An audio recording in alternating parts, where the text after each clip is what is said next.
Muy buenas tardes con todos, bienvenidos al webinar que tenemos el día de hoy. Hoy estamos con New York Film Academy y con Education USA conversando del maravilloso convenio que tiene esta institución con Colfuturo.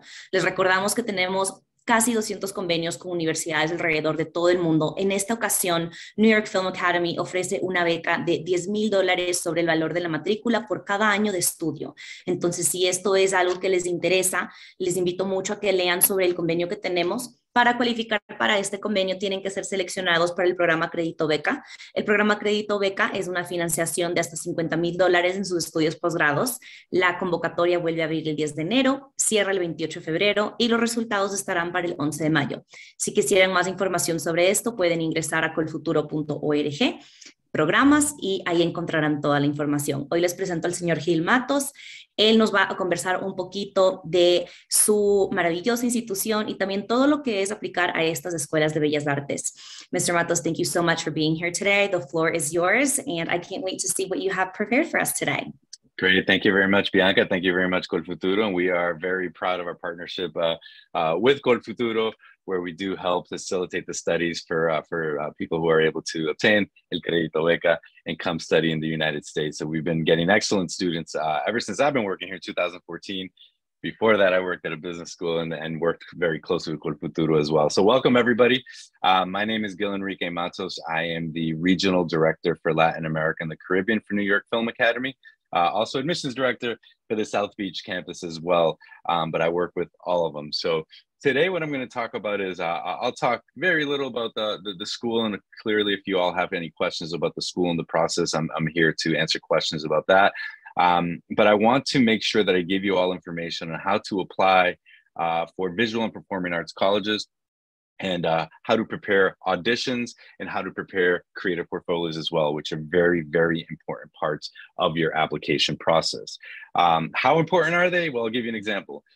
In New York Film Academy, as Bianca mentioned, if you are selected for Crédito Beca or Colfuturo, we automatically will give you $10,000 per year towards your studies. You are still eligible for additional financing through our talent-based award. Our talent-based award is based on your audition, if you're applying for acting for film, or your creative portfolio, if you're applying for any other program. So if you're not selected for Colfuturo, which fingers crossed, hopefully you are still eligible to apply for a talent-based award. If you are selected to Colfuturo, you'll get that $10,000 and you're still eligible for an additional amount of money from the school as well. So let's get started here. I'm going to get through this, and I really want to get to your questions. So New York Film Academy, I know it says it in the name, right? We're in New York. That was our very first campus in New York City. We started in the Tribeca building with a short little workshop in the Robert De Niro Tribeca building. We're now located in Battery Park in Manhattan. If you're not familiar with Manhattan, it's the southern tip of New York. So we're right around the corner from Wall Street and the Wall Street Bull, and across the river from the Statue of Liberty. Our Los Angeles campus, that's the one here in the middle, that is our biggest campus. We're located in the Burbank section of Los Angeles. If you're not familiar with that, we're next to Warner Brothers and Universal Studios as well, so very centrally located there. Our Miami campus, which is where I'm located, we're located right in the heart of Miami Beach on Lincoln Road. Lincoln Road is a pedestrian-only walkway that goes from one end of South Beach to the other. Very centrally located, surrounded by restaurants, shops, and all sorts of stuff going on in Miami as well. Obviously, one of the more popular places to be in the past few years. I'm going to talk a little bit about your auditions and portfolios, but most schools, including New York Film Academy, before you audition and before you do your creative portfolio, you will be required to submit an application to the school first. Why? Because we want to see that you're committed to us as well, right? Also, to be honest with you, we would go a little crazy if we got everybody's auditions and portfolio reviews and had to review them and they hadn't applied yet, right? So that would be the very, very first step in the process, is to submit your online application. You can select the program that you're going for. Obviously, it would be a master's with this audience here. We offer two different types of masters in New York Film Academy. We have an MFA, which would be a 2-year master's. And then we offer an MA, which is a 1-year master's as well. And you can see online the different programs that we offer within those structures. In terms of what you want to prepare for acting for film audition, Now, this is a question we get a lot is like, what do I do with an audition? What do I do? A question I get too is it a casting? It's not a casting. Remember, we're a college. So we're here to teach you how to act and how to go into the workforce. We're not here to get you work, right? So I'll show you a little bit about what to prepare. New York Film Academy's requirements are 2 contemporary monologues. So what that means is they need to be made after 1960. So this could be from a play, it could be from a movie, it could be from a television show, as long as it was made after 1960. So no Shakespeare, no classics or anything like that. Your monologues should be contrasting in style. So what I mean by that is one should be dramatic, the other one should be comedic. Okay, so remember that, contrasting in style, and they need to be 60 to 90 seconds in length. They must be in English, okay? So everything that you are submitting to us must be in English. So remember, they must be in English. So the really cool part about this is that you really have your choice of anything that was made after 1960, right? So you can make your decision based on that, on what you feel comfortable with, and take advantage of it. Have fun, because trust me, this is one of the few times, if not the only time, where you're going to be able to select your own material that you're going to present in an audition, right? But so again, to recap, anything made after 1960 that's been published, it cannot be something you made up, unfortunately, although we do encourage a creative process for this purpose. We do need something that was published. So a play, a movie, or a TV show made after 1960 and contrasting in style. How to choose a monologue, right? This is a question I get a lot is, how do I select something for applying to school, right? So make sure, again, remember, you're within the guidelines of what you're doing. So made after 1960, contrasting in style, something published, right? So regardless of the school you're applying to, make sure you're reading those instructions and following the direction. So what you want to do when selecting your materials, read through different material until you find something that you feel comfortable with, right?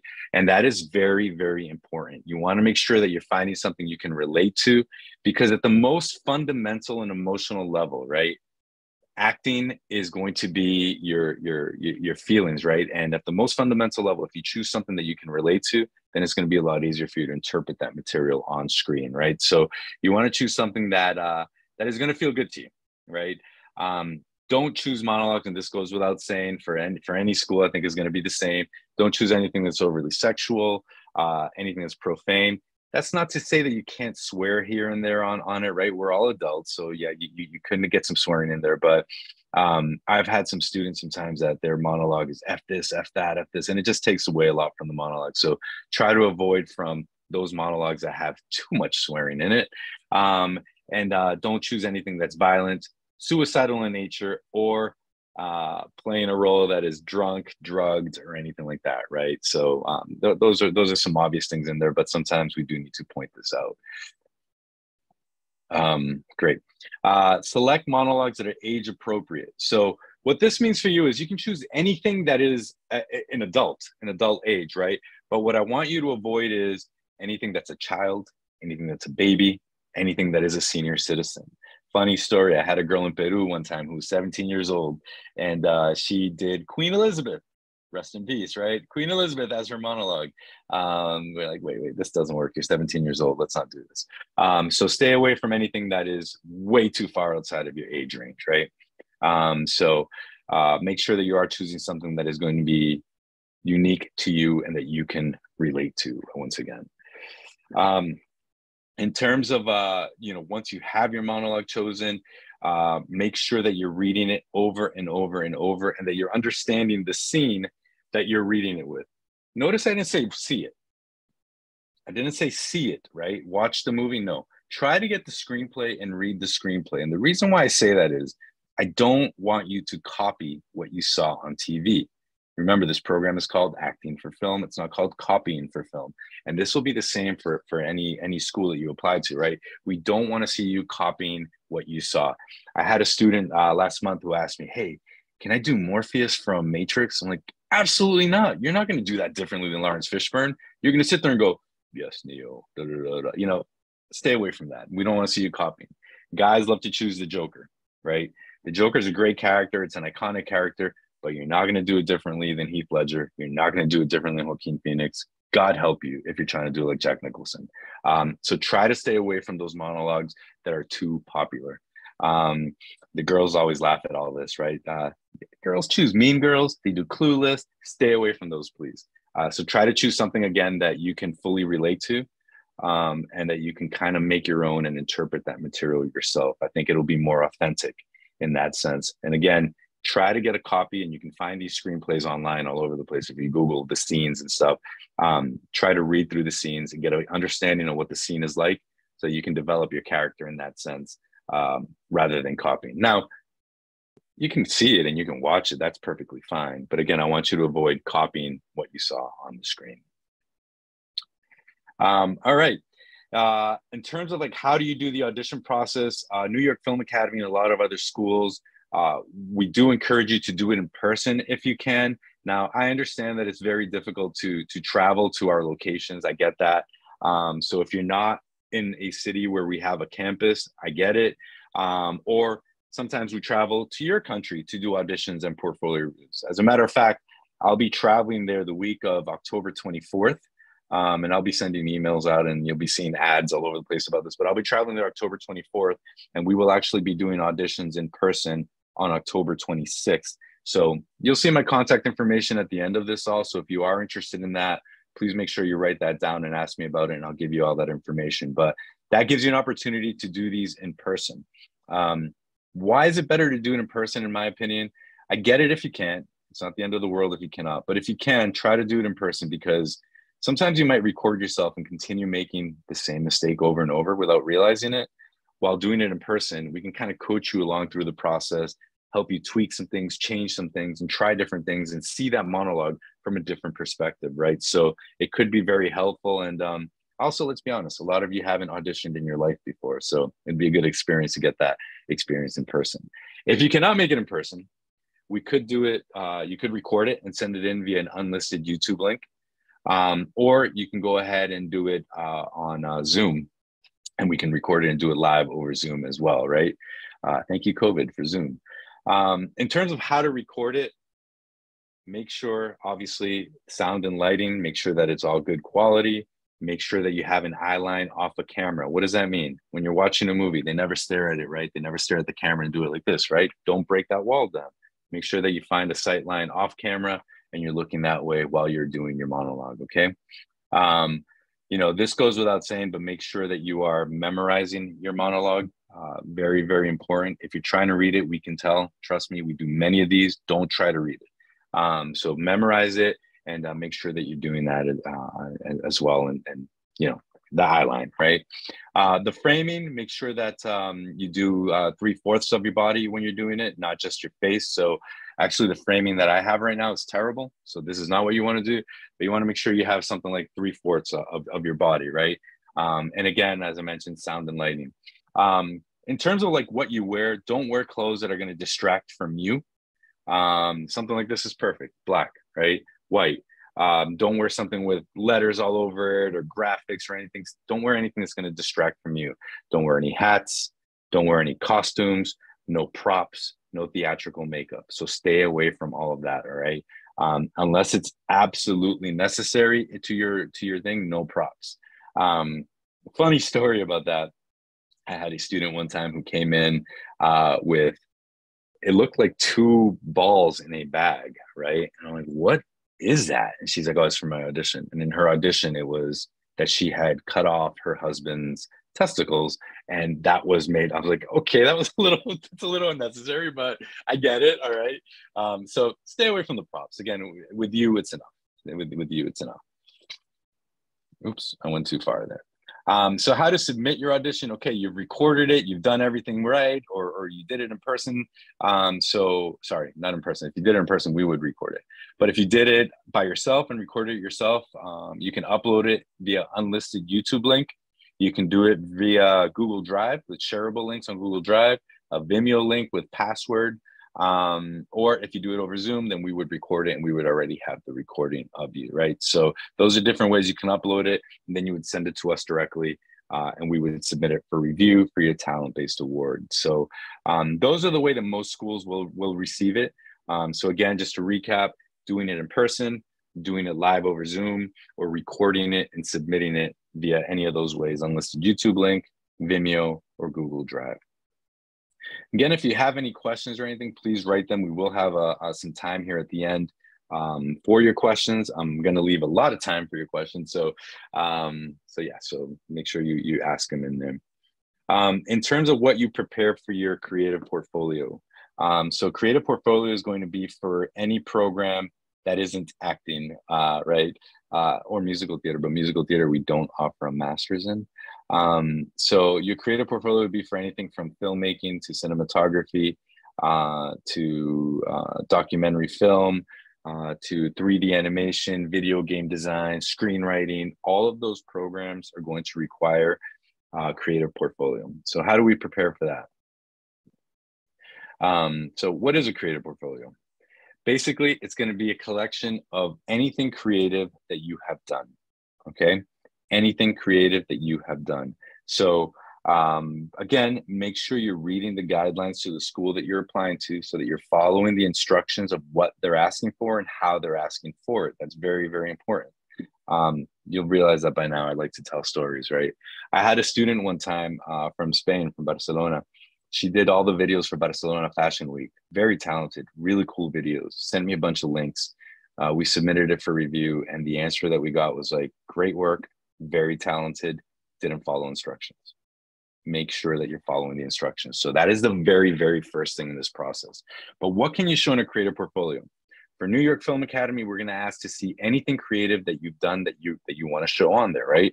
So you can show us things like if you've written stories or excerpts of a screenplay, if you have storyboards, if you have ideas for like a future movie, a game, a TV show, an animation, or whatever it is that if you have like what we call a film treatment, right? Which would be like the synopsis of the story, where it takes place, who the characters are, character descriptions of these. So that would be what we call a film treatment. But the focus of your portfolio, even though you can show all these things, the focus of your portfolio should be what you're applying to. So if you're applying for filmmaking, right, or cinematography, you can show all those other things, but you should have visual examples as well of stuff that you've done. Now, I say this sometimes and people freak out a little bit because they're like, maybe you're coming from a different background, right? Maybe you studied law or business because your parents wanted you to study that. And now you want to study something, because this is what you've always wanted, right? And maybe you don't have anything that you've shot or directed or anything else. That's perfectly fine. We do want to see that you've tried it, attempted it. It doesn't mean that you need to have a professional movie or something with professional actors and all that. Look, if you studied at one of the many wonderful Colombian universities that have audiovisual communications or film programs, then you most likely have stuff that you've shot, right?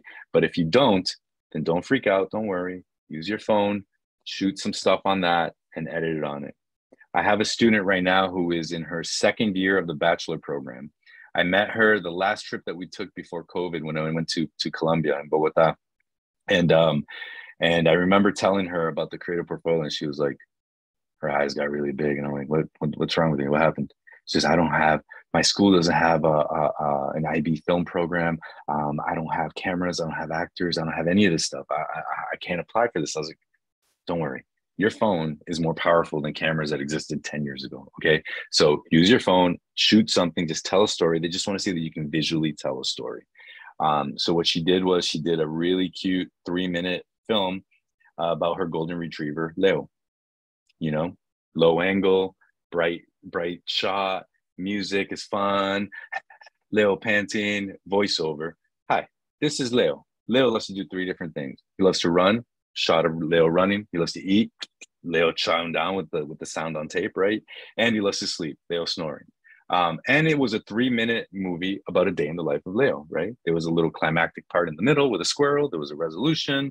And she did a really good job telling that story, all by shooting it with her phone, editing on her phone, and using music as well. So again, I tell that story because you don't need to have a professional film and all that.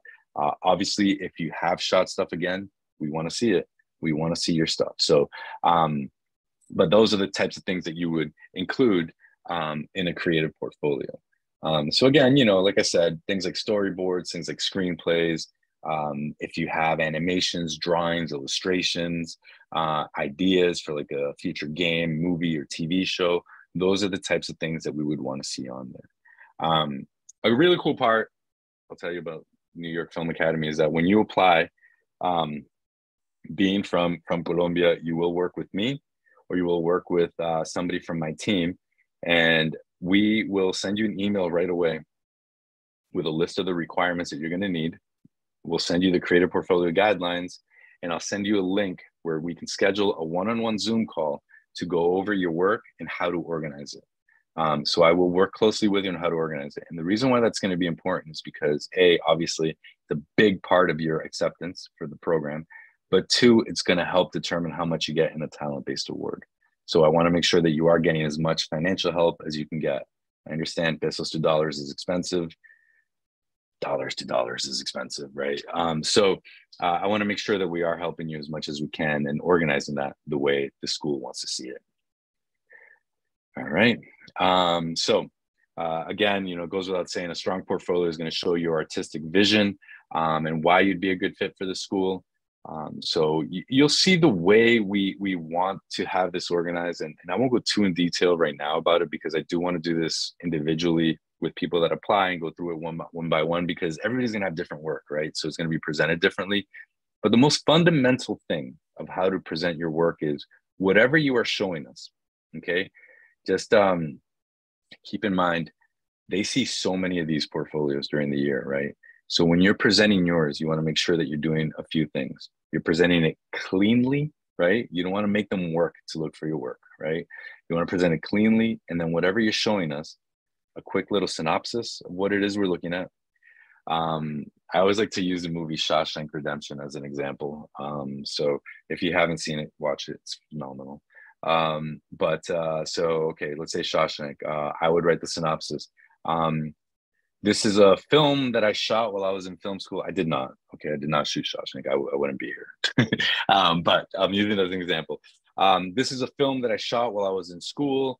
The stories about a lawyer who is wrongfully accused of murder and the trials and tribulations that he faces while in prison, but also the beautiful friendship that he develops while he's there, right?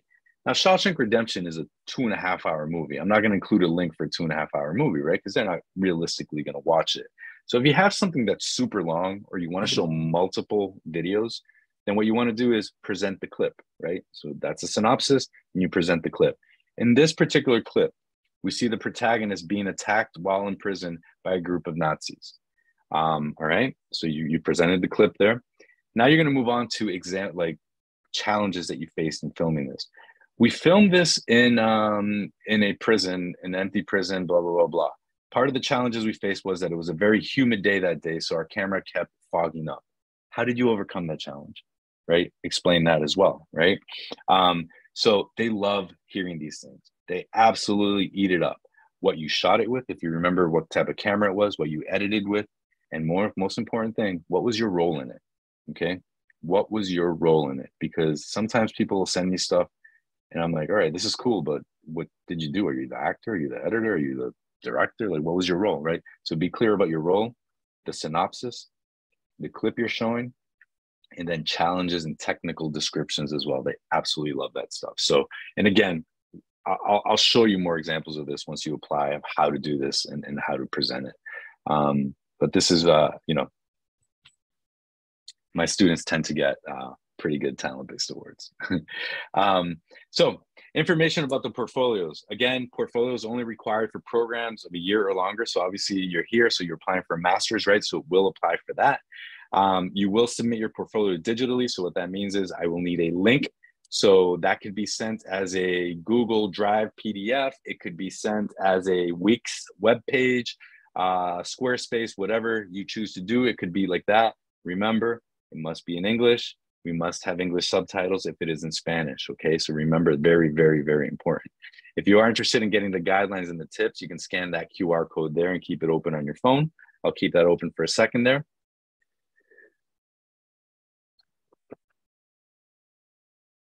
But it's a really good way for us to see examples of your work and the type of artist that you are. And again, if you're here and you're applying for Col Futuro, I don't doubt that you have amazing work, because all of the students that we've received through Col Futuro. They are amazing students, and the teachers always make it a point to say that to me as well. So yeah, I'm sure you guys have done quite a bit if you're here today. So again, in terms of like your visual work, like I mentioned before, you can have videos that you showed. We want to see, like, you know, your clips could be like at longest 10 minutes in length. So, you know, again, you don't want to plop a 3-hour movie in there or anything like that. Most of you probably don't have that, but just in case. And if you want to show different examples of your work, again, show a scene. Question I get a lot is, can I show a reel? Don't do a reel. A reel is excellent when you're applying for a job. Phenomenal for that, because it's going to show different examples of what you did. It is absolutely horrible for applying to school. And the reason for that is because the reel doesn't tell us what your role was. It doesn't give us a feeling for what you shot and decisions you made within each film or each thing that you shot. So you want to make sure that you are giving us examples that we can clearly see that, clearly understand your role, clearly understand the film, and clearly understand how you're visually progressing and telling that story. So those are things that are going to be very, very important. So that you don't really get that in a reel. So, you know, you could include a reel as part of a section of it, like here's my reel, but that shouldn't be the main focus of your portfolio. Again, anything creative that you've done could be included there. So paintings, drawings, sculptures, set designs, all these different things in there that could be included, but the focus of it should be what you're applying to, right? If you're applying for screenwriting, okay, cool. You can show me photographs, you can show me drawings, sculptures, but where are your writing samples? I want to see your writing samples. This is what you're applying for. So make sure that we do have examples of the main thing that you're applying for. Make sure that's the focus of your portfolio.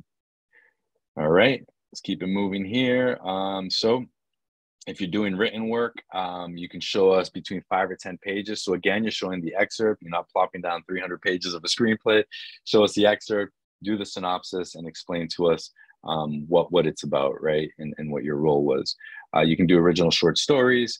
And like I mentioned before, the treatment or outline of a film or a television series concept, you can include that. And again, that's just like the synopsis, the characters in it, what it's about, where is it being shot, what time period does it take place in, all those examples.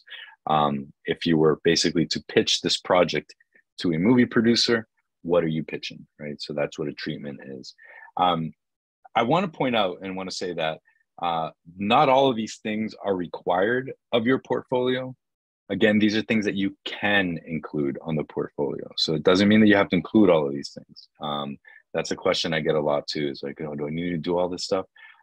So yeah. So again, most schools are going to require you to be clear about what your role was, what it is that they're watching, any challenges or whatever that you faced in it, and then present it all that way in a clear, clean way where they can access all of this stuff. All right. So I mentioned why those are important. And most schools are going to be, you know, it's a big part of the application process is going to be your audition or creative portfolio. Big part for you to get into the school, but also it's going to help dictate how much money you get in a scholarship or award, right? So to be clear, we do not offer full scholarships. Although if you are able to get the Crédito Beca, then you're working with a nice chunk from Col Futuro, 10,000 guaranteed from New York Film Academy, and then you're eligible for more through your talent-based award as well. So it can cover quite a lot of your studies, right? If I'm not mistaken, I believe it's still $25,000 per year for your post-grad. From Col Futuro, we would give you 10,000, and then you'd still be eligible for like anywhere between an additional 2,000 or 5,000 more, right? So between all of those different things, right? This doesn't really apply for this here, but just so you know, none of our short programs have scholarships, so it would have to be a program of a year or longer. The ones that we have talent-based, again, is what I mentioned, based on your audition or creative portfolio. Merit-based is more for undergraduate students, so that wouldn't apply for master's students. Needs-based tuition is something that, you know, if you're applying for Col Futuro and you get Col Futuro, you get the $10,000, and then you get something from talent-based, most likely that's going to get you already at the maximum that we can offer you. The maximum that we can give is $15,000. So regardless of any combination, 15,000 is the maximum that we can give. Now, if you don't get Col Futuro, you can apply for, as many of these as you want, talent-based, needs-based, to try to get to that 15,000, right? So these are available to you to apply for.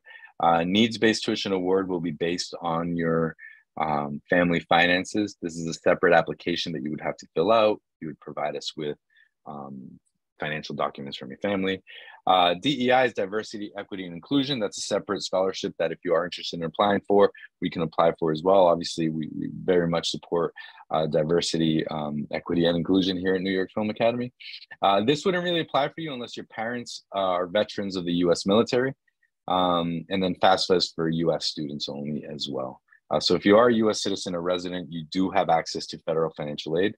And you can apply for FAFSA and stuff, and I'll be happy to give you more information on that later if you want info on that. But you must be a U.S. citizen or resident for FAFSA. All right, this is the last slide I have here, and then we'll get to your questions. I'm going to leave this up for a bit just so that you are able to get my information. My email address is there. My WhatsApp number is there. That's probably the easiest way to reach me. Emails are get so many of those during the day. We do also have a lot of different virtual info sessions and open houses throughout the year that you can have access to. And disregard this one on the bottom unless you have kids that are teenagers or kids that want to do summer camps. But thank you very much, and I look very much forward to your questions. Thank you so much, Gil. We do have a couple of questions. One of them is, can they apply for a undergrad? I know that this presentation was mostly for our postgraduate agreement, convenio with Col Futuro, but if you can chat a little bit about undergraduate opportunities for international students, that would be great. Sure. Thank you. Yes, we do have bachelor programs that we offer at all three of our campuses in the U.S., so in New York, LA, and in Miami. Our bachelor programs are 3 years long. So as opposed to the traditional 4 years in the United States, the reason for that is because our bachelor programs are very intensive. They're very hands-on. You're doing about 30 hours a week. You're taking less break in the summer, less break in the winter compared to traditional schools. Don't worry, you still have vacation, you have time off. It's just not as long as like a traditional school. But you're finishing that in 3 years as opposed to 4. So you're saving on housing, saving on living expenses, saving on tuition, and getting into the workforce a year earlier as well.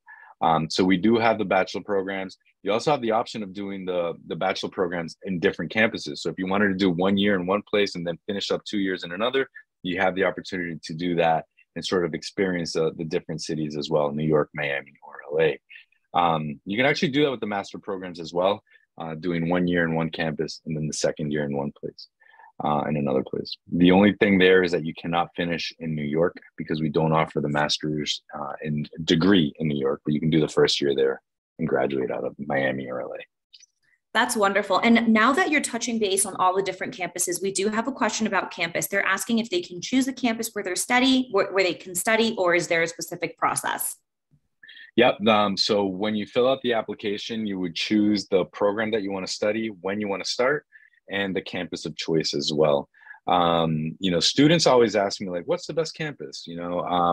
And because we offer filmmaking and acting at all three campuses, Miami only offers acting and filmmaking. New York offers pretty much everything with the exception of game design and animation. And then LA offers everything except for musical theater and broadcast journalism. So people always ask me, like, what's the best place for me to study acting? What's the best place for me to study filmmaking? And really my best answer for that's a non-answer. It's up to you. And the reason why I say that is because the curriculum is the same in all three campuses. The price is the same at all three campuses. They're all taught by professionals in the industry who have experience and are people that are actually working in the industry. The biggest difference is going to be those cities, and those three cities could not be more different from each other. New York, LA, and Miami are completely different animals. The industry in those cities is different too, so that's going to be very important. Miami obviously has a big Latin influence. There's a lot of stuff that gets shot there as well. It's also close to Atlanta, so a lot of things shot in Atlanta now as well. New York's a lot of independent cinema, a lot of TV shows, a lot of documentary film, broadcasting. And LA's LA, right? You got the big studios, Hollywood, If you're doing animation or game design, that's the place you want to be, is LA. That's where all that is located. So each city has different industries. But another big thing to consider is obviously cost. And then where are you going to be happy? If you hate the cold, you're going to hate New York. If you hate the heat, you're going to hate Miami in the summer. So like, if you hate traffic, you're going to hate LA. So there's all these different things that you need to consider as well. Although if most of you are from Bogota, you're used to traffic. So, but yeah, so that would be my advice when choosing campuses. Perfect. Yeah, definitely very used to traffic for everyone that's online from Bogota. So you can check that off your list. We have two questions here that also came in through social media, and I know people are very curious about it. If they need a specific level of English to apply, do they need to take any English proficiency exams? You do, yeah. So the TOEFL, we would need for a master's program, you need a 79 or higher on the TOEFL. If you're doing a bachelor's, it would be a 68. And then we do also accept the IELTS. So for the master's, it would be a 6.5. If you're doing bachelor's, it would be a 5.5 for the bachelor's. So those are the ones we do accept. We don't need SATs or anything like that if those of you interested in undergraduate. Although if you do have it, you can apply with it. And then if you scored high enough on the verbal, which I believe is over 500, then we can waive your TOEFL requirement and your other stuff. But that would only be for undergraduate, not for masters, because obviously every 2 years they expire. Okay, great. Well, that's really good to know. And then the other question that's very popular on social media too is the visa requirements. How does it work? They will obviously need an F1 visa. How does the process work once they apply? Does New York Film Academy help with the I-20 form? Can you tell us a little bit about that, please? Of course. So basically when they apply, they'll receive login information for the application portal, which is where they can upload all of their requirements. In the application portal, they will also have access to the I-20 application and financial verification form. You would fill that information out along with the financial verification form, and then you submit that with the financial documents that support what you wrote on the financial verification. Financial verification is something that's required from the US government from us. So they want us to make sure that every student who's applying for visa can pay for their tuition, their housing, their living expenses, and they have that money liquid in a bank account, right? So unfortunately, like investments, properties, things like that, that you're not able to pull out by tomorrow, that won't work. But we do work very, very closely with each student on that. We have an international student office with which they're excellent, very communicative, and they'll work very closely with you on that. Those of you interested in applying, if there's one thing that you take out of this is apply with enough time, because the embassy times are insane right now. It's not the pre-COVID world we lived in where people can get appointments pretty easily. I had a student now that wanted to start in September. She submitted all her documents in May. They gave her an appointment for November. So you want to make sure that you're doing this with enough time, because even if they give you an appointment time beyond your start date, you can request an emergency appointment and get it earlier, but you want to make sure you're getting in line for that emergency appointment, at least, if you have to get down to that. So make sure you're applying with enough time and getting all this done with enough time. People always ask me, are there deadlines? Yeah, your deadline is basically you can start applying for your visa 6 months before the start date, and you should. I highly recommend doing that. That is really great advice. I'm sure everyone has heard, all the backups with appointments and everything, especially here in Bogota. So Gil makes an excellent point there. We have another question about the degree requirements. We have Maria Paula here asking if she needs to have a college degree. She graduated from an academy in Bogota, but she has a diploma. I'm assuming this is maybe some kind of certificate. Maria Paula, if you're there, if you can clarify a little bit for the question. Maybe you can elaborate a little bit on that. Yeah, so a certificate program like that would not count as an undergraduate degree. So we wouldn't be able to accept it for a master program, but you would be able to apply for a bachelor program or for one of our conservatory programs. Bachelor's is what you would call un pregrado in Colombia. The conservatories are like a certificate program as well. So it's a 2-year or a 1-year program. Those programs are just as intensive as our degree programs. The difference is that piece of paper at the end that you get. So it's not a master's degree, not a bachelor degree. It's a certificate in whatever you study from the New York Film Academy. Awesome. Thank you so much. And then the last question that we have through here is about your visit to Colombia in October. They're asking if they can audition while you are in Colombia. Yeah, absolutely. Just take my information down there, write me on WhatsApp, let me know that you're interested, and I'll send you all the details. The first thing that we're going to require before we schedule any of that would be that you complete the application, just for obvious reasons. And then I'll give the information as to like where it takes place. I made the mistake one time. I was in Puerto Rico and I included in all our advertisement where our auditions were going to take place. And it was like American Idol out there. It was like la abuelita, the uncles, the aunts with the signs. I was like, this is not what this is. So yeah, so once you apply and we schedule it, I'll give you all the information as to where it's going to be. And then we schedule a time specifically for you. It's not an audition like American Idol where you're going to get yelled at or where you're in front of other people. It's not like that. It is one-on-one. It is, you know, you're getting that coaching as well during that time, and you have 30 minutes to go through it also.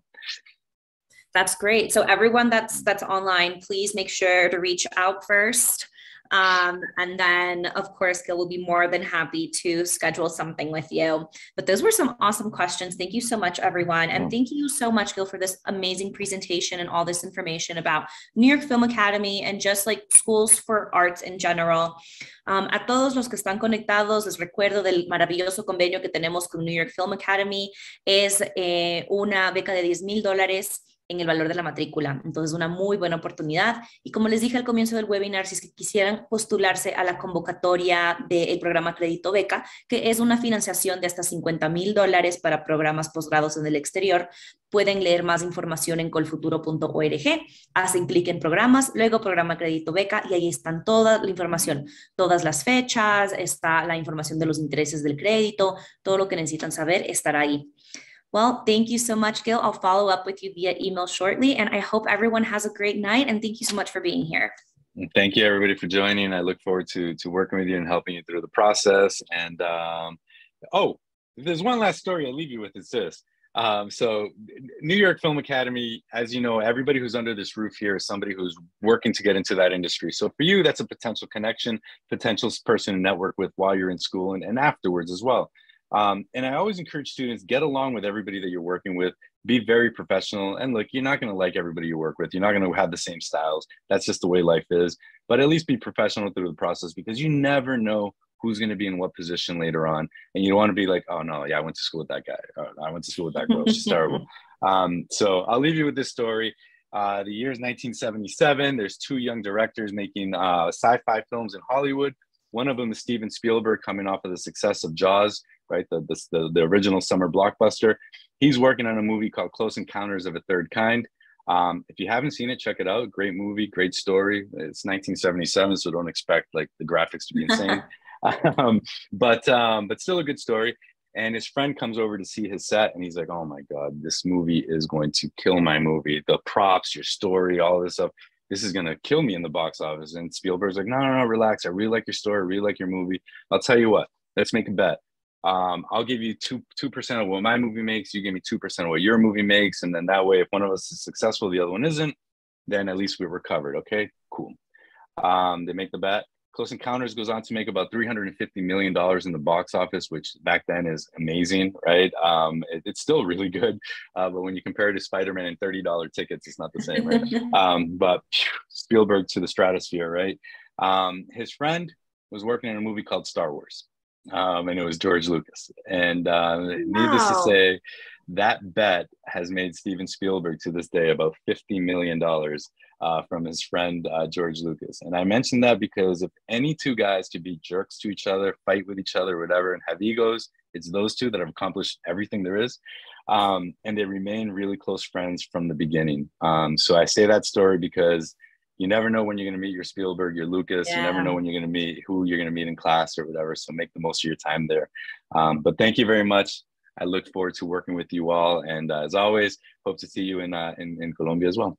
Thank you so much, Gil. That was a great story. And then we just had another question come through.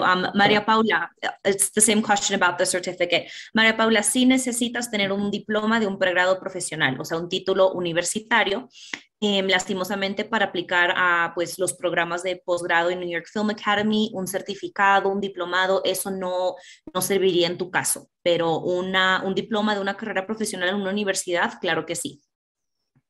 Okay, I think that was the last question. Bakil, thank you so much. That was a wonderful story. I'm definitely going to tell it. I had no idea, but you're totally right. Really, really, really good advice.